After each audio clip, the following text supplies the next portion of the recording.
Hi, good morning, everyone. So today I have Mr. Ravi Tandon with me. He is an IIT Guwahati alumnus. He has worked with Flipkart in his initial days. That this is back in 2012, 2013 when Flipkart was in its nascent stage. After that, he moved to US, did his post-graduation from Princeton. He has worked in US for 5 years, then came back to India. A very unusual move for someone who's well settled in US, working in California. You know, came back to India, worked in India for a US company, and then left that and became an author. So those are unusual moves, Ravi. So welcome to this video. So क्यों मतलब Thank why you, Vaibhav.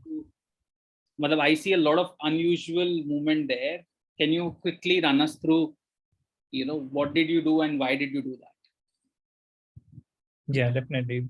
I think you've already covered the part of the journey, which was I did go to US. That was to pursue higher education. Grad school was something that was interesting, and worked in the US for around 6 years. What I learned there was I did learn a lot of things around how do you make money, how do you build good engineering products. That was interesting. But there was somewhere I did want to figure out what the objective of my life could be. Like, how could I lead my life in a way where I could contribute to the society at large? And given I come from India, right, and there are in my journey, a lot of people have contributed to the success that I've reached in life. So it is my parents, my school teachers, my community back in India. So I definitely wanted to figure out a way so that I could contribute back. So that was the reason we came back to India. Why write a book? So I've always been interested in writing poetry and thinking about what is the meaning of this life that we are living today, right? Who created us? What is the purpose of the work that we do? What is the purpose of earning money? And by writing, I feel I get some meaning out of this life, um, and also that my thoughts kind of live in writing and they can exist and permeate and get to everyone out there. So that's why I kind of started to write, and that writing is also part of journey. So going through it. Right. So Ravi, you said you learned a lot of things, including money, including making money. So, Yeah. what was the zest of it? Because I'm sure everyone would be interested in that. Yeah. So I think money is in some ways the way I think about money is, or let me first answer how you create money, right? So money is created by creating value, right? So if let's say you are doing a service for me, which is maybe you bring a product to me, or maybe I order grocery and you bring it to me, or you teach me something. So that is creation of value, and we basically use money to transact and create value. Um, the thing that I learned in US was if you can find the skills that you have. So I am a software engineer by my profession, and I love software engineering. That's I'm an engineer at heart. If you can create something new that can work at scale. So imagine before 1900s, we didn't have electric bulbs. Thomas Edison created the first electric bulb that can stay for 24 hours. And that helped illuminate so many hours of our lives, right? And that is what is it leads to creation of money, creation of value. Does it have more value? So I think beyond a certain point in time, money doesn't have a lot of value in the life that we live, but to a certain point of amount, it does. So yeah, that's on the other side of like what's the meaning of money, but definitely on the value side, yes, you can create value, and that is how you can become create wealth. Probably. That would be the right way to say it. Right. Thank you, Ravi, for sharing that. So, Ravi, I have some specific questions here. So, from what I remember from our conversation earlier was that you were doing Parshiksha, which was your initiative to, you know, Right. bring software developers, evolve them, train them, mentor them, right? So, can you tell us more about Yeah. So, uh, so Pershiksha, I wouldn't say, yeah, it's an attempt. It's an ongoing attempt to give back to the community and work along with the community, um, to make them better at software engineering. So that was what I focused on. So in my journey, I've learned a lot of things around how do you write code, how do you learn to make products, how do you build something that hundreds of millions of people can use. And we use products like YouTube almost every single day. But how do you do that? It's a complex process. And in our society, especially in India, not everyone gets that opportunity, right? And even the top best of the software engineers still don't get exposure to those set of principles that are used to build these complex products. So the idea was, and the idea is to today as well, is to be close to that community. So I keep doing smaller stuff regularly along with my day job, which is for example, I took a 10 class course and taught people on internet during the COVID lockdown how you can write data structures and how you can learn about algorithms. Just a basic course. It was a 10-day kind of course and 10 hours of study. So that was one attempt. I also open source a lot of solutions and projects that I've created, which can help others maybe go through interviews. So that's one pain point, or write better software by looking at that set of projects. And eventually, I see that evolving into uh, software tools that I can create, which the community can use, and thereby it helps both everyone in the world, right? So it helps them as well, and it helps us or me as well solve and find some problems that I can create and solve at scale. So that was pretty much the objective, and for me, it's an ongoing like effort to give back in whatever way. So like, yeah. So in whatever way I can contribute back to the Right. community, and yeah. Right. So Ravi, was there any specific need that you identified that people need this? Like, how did you go about? Yeah. Right. So what was it? Yeah. So I think I try to also look at it from a very entrepreneurial first view. And there are certain type of skills in software engineering that not a lot of people get access to. So for example, in software engineering, one aspect that I really enjoy is designing large scale distributed systems, which is like when you do a query in Google, it goes to so many documents around the world. And how does it come back in 1 second? Like, how does it figure that answer out in hundreds of milliseconds? Or when you post a picture on Facebook, right, it goes to everyone in the world instantly. How does that happen? So that is done through very complex systems. And that is something that I kind of figured out as a need. So for that, I also run a blog. I write once a month, and more than 3,000 people subscribe to that blog. And that was something that I kind of figured out as a niche that nobody has yet solved for. There are people trying to solve for it. And then I think there are people who are trying to solve for teaching basic set of education, basic set of software engineering to really uh, uh, to to parts of India probably which don't have access to a lot of resources, right? So underprivileged kids. That was something that I definitely wanted to do, but I think that requires more resources, so did not pursue right away. But I'm pretty sure when I become more successful in the future, that would be a dream I would go after, which is how can we make it easy for really underprivileged kids to understand software engineering. So that would be something I'd probably focus on. And I think that can create a lot of value in their life for sure. But yeah, that's something I did not go after first. Right. Fantastic, Ravi. Ravi, let me ask you some very specific questions. So let's Yeah. assume the situation. There is someone right out of college, might not be a computer science or an IT graduate.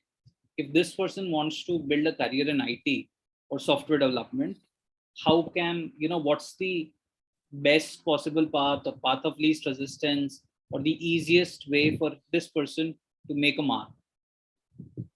Right. So I think I would suggest three paths to anyone who is right out of college and wants to learn software engineering and go into IT. So one of the paths, if you just want, um, just have online access and don't have a lot of resources, then going to like YouTube and looking at some of the tutorials that are there to start off is one way. And then there are sites like Khan Academy is one, there is Coursera and edX. So MIT has edX. And most of the courses there are free. In Coursera, all the courses are free if you don't want it. So that is one path, which you don't have to put in any money and you can online have one computer, or you can even go to a library and actually learn. Just you have to give your time. That is one. The other path that I think is meaningful is there are certain companies that are not advertising them, but I find their model is also pretty good, which is that you would take their courses, which is around like 6 months or so. But there is some amount of investment that you have to do, and they teach you basics of web development. They will teach you how to build a website, how to learn Merge stack. So there are companies like that. You can definitely go through that. Is the second. And I think the third way is you can self-learn. So you can create projects. There are a lot of open source projects out there, and there are a lot of websites on which you can go and start to learn things like web development, React, and you can create projects as well. So those are like mostly self-learning mechanisms with which you can get started. And that the only thing is that is required is your motivation and consistency and discipline. You would not need a lot of money actually to get into coding. It might take you 3 to 6 months from scratch, and then you can even apply for jobs, and you would be able to get into it. It is not that difficult. It just requires a lot of hard work. Right. So Ravi, I think that's one part of it. One out of the three parts. Yes. So there are two more parts to it. So one is, of course, knowing software development. Second, where and how can this person apply to maximize his opportunities? So, assuming that a person already has some knowledge of software development, right? That is what we are assuming, right? Right. So then the right way I have seen is reaching out to people on LinkedIn, right?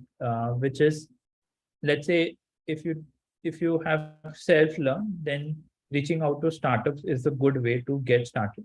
There's a lot of large companies may take time and they may require degrees, but startups typically, and especially like in India, you can look at startups in Bangalore, in NCR region, in Pune. And now today, like a lot of startups are remote first as well. You can just work from home as well. And if you reach out to the recruiting team in those startups and to sometimes the founders, and what you should show is a project that you've already done. So maybe you have done 3 projects. So maybe you've built a website.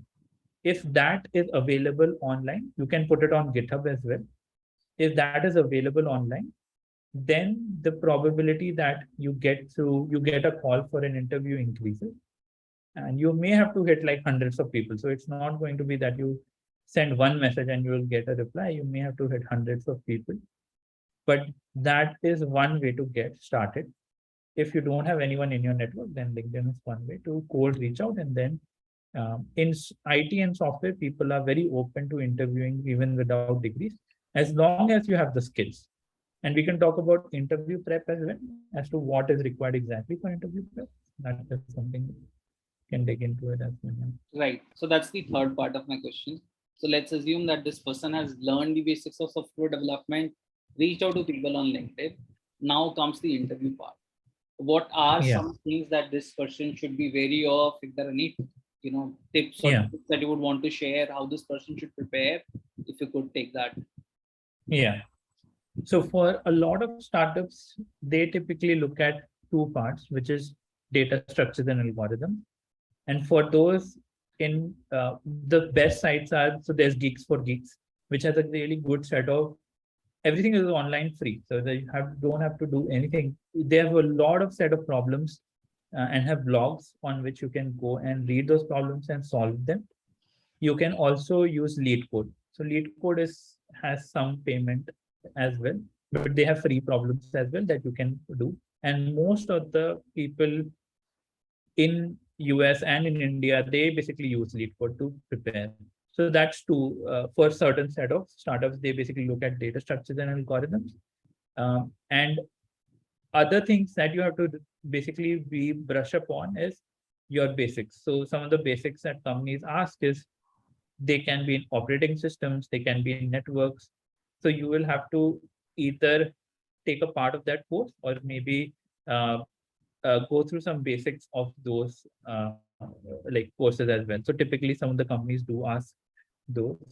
If you're applying for a web development, then you might have to maybe have a website that you've already built, or they might ask you to do a little bit of web development as well, which is pretty much covered in like algorithm data structures. It's not outside. So that is the core of what you should do, 70-80%. And then 30% can be just brushing up fundamentals, which you anyways learn in undergrad if you've gone through the degree. Right. Okay, so this was one scenario for me. A second scenario would be, a software developer who is doing development but wants to grow in his career, right? He has, Yeah. let's assume that 3 to 6 years of experience. What would you recommend to this individual so that he could do better and grow in his or her career? Yeah. So let's assume a software engineer and he or she is 3 to 6 years in their career, right? And what should they do, right? So to grow in your career, what you have to show is you have to show impact in the projects that you've done. And there are two parts to it. So one is you can grow in the company that you are working at. And the way I suggest a lot of people I mentor is you should find problems in the company in software, which the company is trying to solve and which impacts the business and which are somewhat hard, right? So maybe let's say you're working in a company that is building a software which is like Zoom, right? And maybe this software is being built for conferences, right? So Zoom for conferences. Now, what can happen is that that software doesn't work really well when you have low bandwidth, and everyone in the company knows that. And there are people trying to solve it, right? Now, if you work on that problem within the team that is trying to solve it, you'll create a lot of impact. You will have to solve that challenge. You'll have to pick that challenger. But if you can pick those challenges in the company that you're working in, that is one way to definitely grow. The second way is that if you don't find a good like project in the company that you're working on, or like your team doesn't have good projects, then you can go out and talk to other people in different companies and see if there is a good project that they are working on, and you should apply to that. And the core idea is that you have to be very intentional about what you're trying to do. So if I take my example, I've spent now close to 6 years working on search engine design. Right. So search engine is something we use every day. Everyone uses Google, right? And we use search in Gmail as well. We use search in like Slack or Discord or WhatsApp, whatever you use. Everywhere there is a search button. And so search is very fundamental to our life. And I've tried to figure out a lot of problems that can be used for search that can impact a billion people. But it takes time and you have to figure that out. And if you can become an expert in a certain area, then you grow. At 3 to 6 years of stage, you will have experience, but you have to become an expert. And so you can become an expert by finding certain problems that are really challenging. Maybe in your company, maybe outside, which is fine. Either way is fine. Right. Interesting. Very interesting. How real is burnout, Ravi? So that's a very vague and philosophical question, but how? Yeah. So what I intend to ask is, how often do you see that around in a software development field? Right. So I would say typically burnout does happen. It's not that like we are superhumans and nobody gets burnt out or there's a way. Typically, I've seen myself getting more burnt out when I'm more under stress. If I'm enjoying the challenge that I've picked up. So I've worked on weekends. I've worked on weekends across multiple continuous months as well. And I've had weekdays where I'm not doing a lot of work. So it happens both ways. But as long as you're enjoying the work, I feel the amount of burnout happens less. The framework that I use is we should think of life as a set of sprints within a big marathon, right? So you have to run fast in small sprints, and maybe you get burnt out, and then you take rest, like an athlete does, and then you basically restart and then attempt the same problem again with more energy. Um, for me, it has been if I'm enjoying something. So if I'm enjoying writing the book, then I don't get burnt out. Or if I'm building some problem within search, as I said, I don't get burnt out. And after that, maybe if it's a high stress environment, I do, then I take rest. And I'm very intentional about taking rest so that when I come back, I create more impact with a fresh mind. Right, that's a wonderful way to put it, Ravi. Life is a marathon with multiple sprints, wherein there are Yeah. bursts of, intense workout that you need to do. Right. Yes. Anything that, Yeah. so two questions here. So anything that you would recommend for someone who is feeling burned out? Yeah. So in a professional environment, let's say because of your day-to-day work, if you're feeling burnt out, then I would definitely suggest to talk to your manager and find a way to take a break. So maybe somebody could take the project that you're working on, or maybe you can take a lighter weight project, or you can switch into a team that has less load for that period of time. Because maybe your personal life is going through some difficulty and you can't take that much load, which is fine. But being open and communicative with your manager is important. Sometimes we get stuck in like environments that are not well suited for us, right? So if not everyone can work in every company, so then think about changing as well, which is also fine. As long as your mental health remains good, you will create value in the society we live in, right? If the burnout is due to personal issues, then also I would say take some time out and try to first sort that. First, sort your personal problem. It could be by talking to your family. It could be sometimes talking to a psychiatrist. Like whatever is the problem, depends on how you kind of approach it. You go for therapy, go for break. Usually, I kind of take a break and then maybe travel to some place, right, for a few days, and then come back and restart what you're doing. So yeah, identification is important, and then being communicative to people around you could be as simple as your spouse, your parents, whoever you are open to, or maybe your manager. They may communicate and figure out a solution together. Right, right, right. Thank you, Ravi, for sharing that. Ravi, a lot of times we also see that, people who have done really well in software industry, have worked in it for some years, tend to shift their, domain, or even vice versa. Someone who has worked in a different domain comes in software development field. So what I want to understand is there a litmus test that people can ask themselves before they're trying to build a career in software industry to see if they would be right fit and they will get opportunities to Mhm. grow, right? Is there some litmus test that if you like this, you should consider a career, and if not this, then you should probably not, you should look at an alternate career?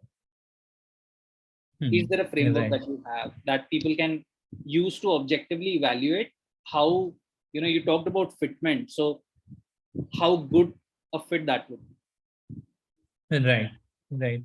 So one of the lessons that I've learned in life is whenever you're trying to make a big decision, which may be reversible, which may also be irreversible, always try to do it's called a canary query in systems, but do a very small version of the experiment. So in when you build a company, it's called minimum viable product, right? So the idea is that if let's say you're trying to get into a software industry and you are probably from say uh, a telecommunication, right? You're doing something different, you're not writing code.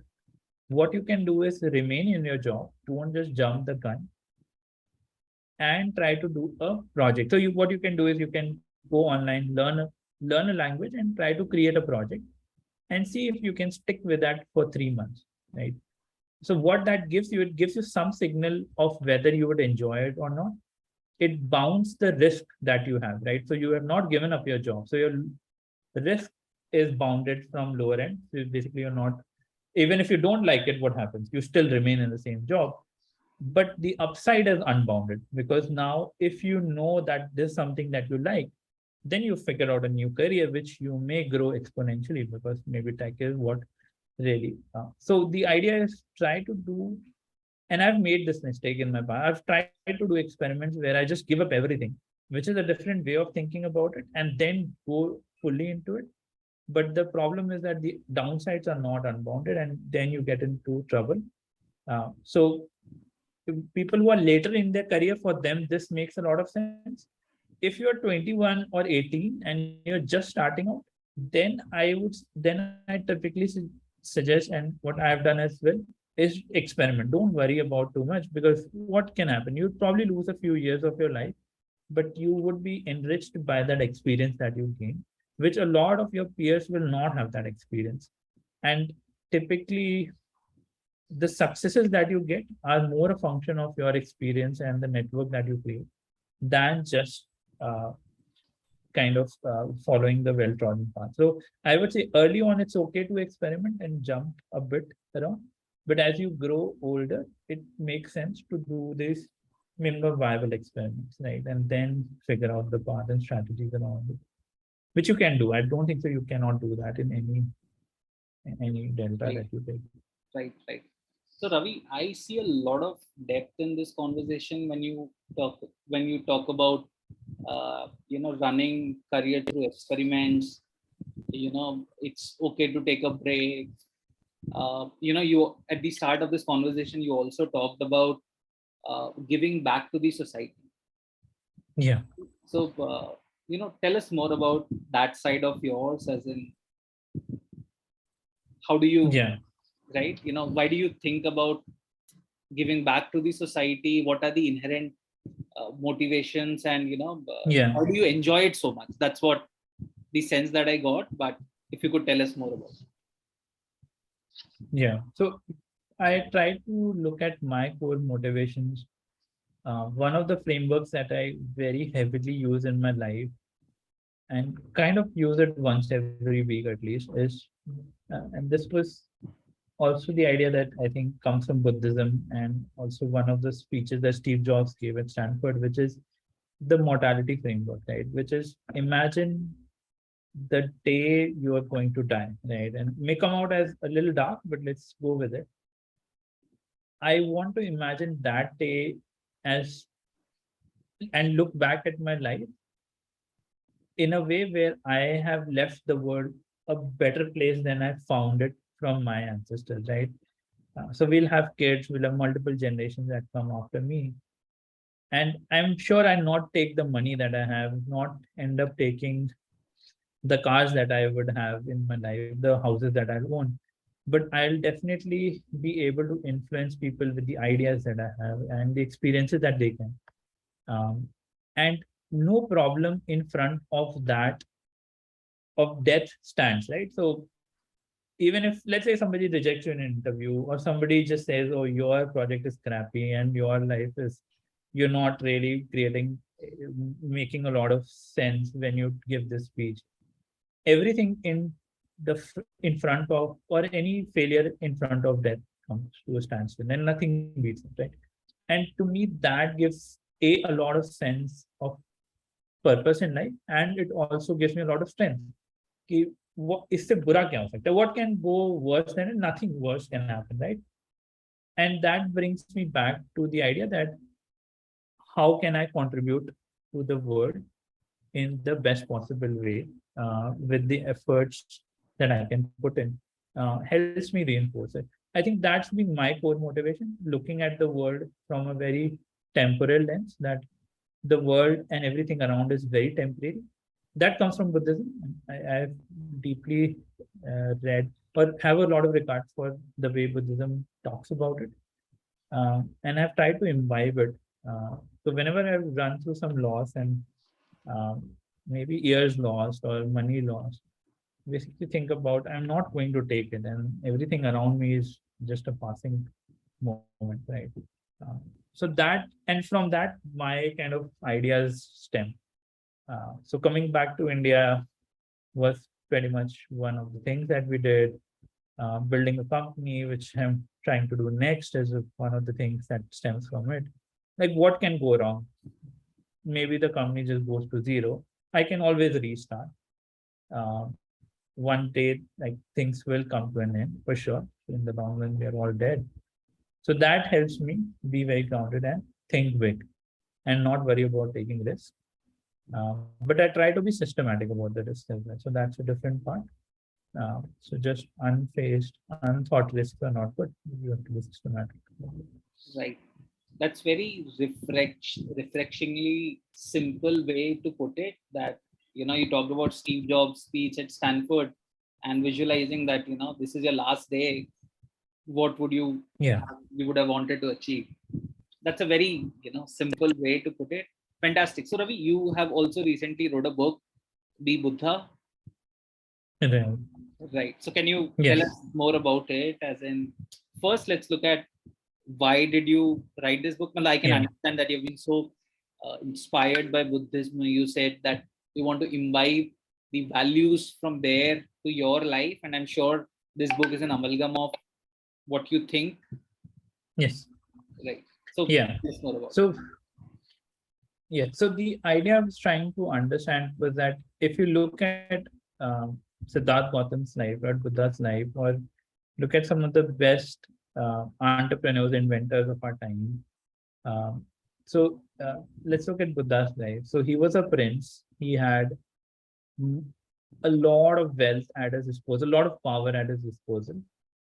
And he came to face with like death and the idea that, oh, we are going to be all this is going to an end. That this is definitely going to an end. And he then figured out a path to answer some of the very fundamental questions of life, like what is happiness? How do we achieve a state of equanimity in life, right? How do we go through the difficult phases of life? And he created a framework around it, right? Which is Buddhism, that like the middle path and the many aspects of it. So what I wanted to understand was that if, let's say, I want to figure out my purpose on this earth, and which a lot of people want to do that, what is it that, what is the mindset that we should cultivate? Like, what mental models, what simple ideas can help us out? So the idea of like sometimes meditating on death, right, is an idea that comes out of it. So the book Be Buddha is basically saying, and it's a collection of books that I'm basically writing. This was more on poetic terms. So I've written a bunch of poetry and has ideas around like mortality, has ideas around detachment, has ideas around uh, uh, altruism, right? Has a lot of ideas around it, which are encoded in very simple set of poems. But the theme is, if we want to discover the Buddha in us, right? And I truly believe that all of us have the capability to create a meaningful existence for every one of us, and we do have that capability. We are all very smart people. How can we do that, right? And the set of books and the writings have helped me figure out certain set of frameworks, and I want to ensure that with my writing I can help others discover some of these ideas as well, that we've been taught in the past. Like, we've learned that from Vedic scriptures, from Bhagavad Gita, from Buddhism, from Stoicism, right? These ideas come again and again. It's not there's something unique about Buddhism, and it's not a religious text, but it's more about how can we practically use ideas from these religious texts. And Buddha is just a representation of someone who's figured out their life, his or her life, and that's my kind of focus, on writing these. Very interesting, Ravi. So, do you have any framework that you would like to share? Yeah, so there are few. I mean, if we are just talking about figuring out your own journey, your own path, one of the frameworks that I truly like is, which is called the curse of tribalism, and that's part in my book as well. It's one of the chapters. So what does that mean, right? So if you imagine how humanity has evolved, and we have something which is called evolutionary memory. So in the past, we were all hunter-gatherers, right? We used to live in small groups. And if you went out of the group and did something which was different from the group will shun you, right? They will kick you out and you will not get food, and that thereby you might not even survive. It used to happen. Unfortunately, like what has happened is that memory has still exists with us in our head, but our world has changed. Now we have resources, we trade, right? We have money. So you can go out and take risks. But thing is that our instinct doesn't tell us. Our instinct still tells us that, oh, which is also available in social proof, right? When you see, go on LinkedIn or Facebook, you only see a few set of like posts become viral and everything else is not viral, while the content distribution is like kind of uniform, right? So the idea there is that if you want to do something big, you have to go against what your tribe is telling you. And it's not necessary that you always have to go against. You have to think from first principles. But a lot of value in the world is created by thinking against the flow, right? So a lot of people, for example, did not believe that we can create electric cars. Tesla created electric cars, right? A lot of people never believed that humans could fly, but the Wright brothers did figure out a way for humans to fly, right?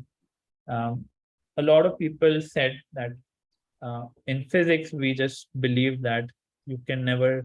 Uh,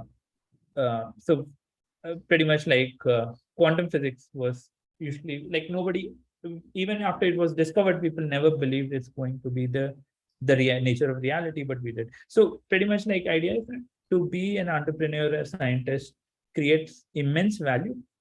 You have to be able to stand on your own ideas, and which may go against what your tribe tells you, right? And people who build companies do that regularly, right? So that is one framework I kind of go back to whenever I'm trying to think of big ideas and take big risks, because my mind keeps telling me, oh no, this will not work out. Not everyone cannot be foolish, and you can only be able to see that inside. But when you spend a lot of time on an idea, you do figure out something unique at times, and you should back yourself. So that's one framework I would definitely share, and that's part of my book as well. Right. Thank you, Ravi, for sharing that. I'm definitely getting your book. Thank you for the wonderful session, Ravi. It was very insightful for me, and I'm sure that it would have been for the viewers. Thank you again, Ravi, for taking out the time. Thanks, Ravi. It was good talking to you, and thanks for the invitation.